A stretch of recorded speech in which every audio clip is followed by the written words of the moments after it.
বিয়ের শপিং করা তো নয়, মনে হয় যেন যুদ্ধ করা। যুদ্ধ করতে এত কষ্ট হয় না, বিয়ের শপিং করতে কতটা কষ্ট। এটা পছন্দ হলে ওটা পছন্দ হয় না, ওটা পছন্দ হলে এটা পছন্দ হয় না। মনে হয় যেন ছোটোখাটো একটা যুদ্ধ জয় করে এসেছি। তো এই কথা কেন বলছি, আসলে ভিডিওটা প্রথম থেকে শেষ পর্যন্ত দেখলে আপনারাও জানতে পারবেন কেন বললাম। তো অনেকদিন ধরে আমার মনটা আনসান করতেছে বিয়ের দাওয়াত করার জন্য। তো হঠাৎ করে একটা বিয়ের দাওয়াত পেয়ে গেলাম। তার সাথে বোনাস হিসাবে পেলাম বিয়ের শপিং করা। তো খুশিতে তো মনটা আকুম বাকুম করতেছে। যাই হোক, বিয়ের দাওয়াতও পেলাম, সাথে শপিং করাও দাওয়াতটাও পেলাম। তো একদম রেডি হয়ে ডং, ডং, ডং, ডং করতে, করতে চলে আসছি সিএনজিতে, মানে শপিং করার জন্য যাওয়ার জন্য। আমার এসে বসে আছি, দেখি যে আমার সাথে যারা যাবে ওরা কিন্তু এখনও রেডি হয়ে আসে নাই। তো আমি অপেক্ষা করতেছি তাদের জন্য। তো হঠাৎ করে দেখি আমার ২ জন ২ সাইডে আমার চলে এসেছে যাওয়ার জন্য। তো আমি তো খুশিতে যাচ্ছি। তো আমি কোথায় যাচ্ছি জানেন? এটা হচ্ছে রাজাপুর বাজার। যদিও আমার সেকেন্ড টাইম যাওয়া। ফার্স্ট টাইমও গেছি, কী ভাগ্য দেখেন আমার।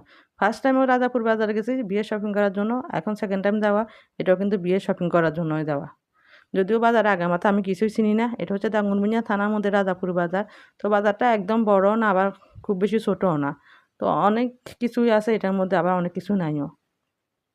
যাই হোক, এখন চলে আসছি বাজারের মধ্যে। এখন সিএনজিতে একটা সাইডে দাঁড় করাই, আমরা ওখান থেকে চলে যাব যেখানে মার্কেটিং করব ওই মার্কেটে। যদিও মার্কেটের নাম দাম দোকানের নাম আমি কিছুই জানি না। কারণ আমার সাথে যারা যাচ্ছে ওরা সব কিছুই জানে, সব কিছুই চেনে।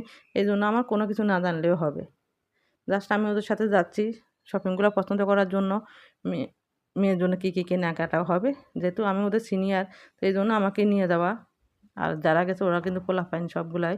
তো এই জন্য আমি গেছি ওদের সাথে। তো আমরা চলে আসলাম দোকানে। দেখেন দোকানেরটা প্রথম একটু ভিডিও করে দেখাচ্ছি। দোকানটা কিন্তু অনেক বড়, তবে অনেক জিনিসও আছে। তো আমরা চেষ্টা করেছি মেয়ের জন্য বেস্ট যেটা বাজারের মধ্যে, এই বাজারে যেটা বেস্ট সেটাই কেনার জন্য। তো প্রথমে আমরা অনেকগুলো শাড়ি দেখছি, বিয়ের শাড়ি, তারপর থ্রি পিস দেখলাম, কিন্তু শাড়িগুলো পছন্দ হয় না, থ্রি পিসে পছন্দ হয় নাই। তো পরে বললাম যে না, আমরা শাড়ি নিব না, আমরা লেহেঙ্গা নিব।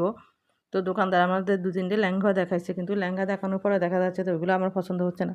তো ওরা দোকানদার বলছে যে আপনারা বসেন, আমি গোডাউন থেকে নিয়ে আসি। তো গোডাউন থেকে কিন্তু অনেকগুলো নিয়ে আসছে। তো সেখান থেকে আমরা 2টা সিলেক্ট করি, এই একটা আরেকটা হচ্ছে লাল। তো সবাই পরবর্তীতে আমরা মেয়ের জন্য এটাই কিনি, কারণ এটার মধ্যে অনেক কাজ আছে, গর্জিয়াস, আর দেখতেও ভালো লাগতেছে। তো এটাই কিনা হয়েছে, আর এটাও দেখলাম। তো এটার মধ্যে কাজটা হালকা হলেও কিন্তু আমার কাছে ভালো লাগছে এটা। কিন্তু সবাই যখন ওইটা সিলেক্ট করছে তখন ওইটাই কিনে হয়েছে, যেহেতু কাজটা সুন্দর আছে, ফিনিশিং আছে এই জন্য। তো লেহেঙ্গা কিনা তো শেষ, এখন সেকেন্ড শাড়ি। তো সেকেন্ড শাড়ি অনেকগুলো দেখার পরে এটাই সিলেক্ট করলাম, পেস্ট কালারের এটা। তো এটা সিলেক্ট করার পরে একটা সাইডে রেখে দিলাম। তো এখন দেখা হচ্ছে ছেলের বোনের জন্য, মানে বড়ের বোনের জন্য কি একটা শাড়ি কিনবো। তো কোন কালারটা কিনবো, একজন বলতেছে এটা, একজন বলতেছে ওইটা। তো পরবর্তী আমি ওইটা দেখা যাচ্ছি পিঙ্ক কালার যেটা আছে এটা।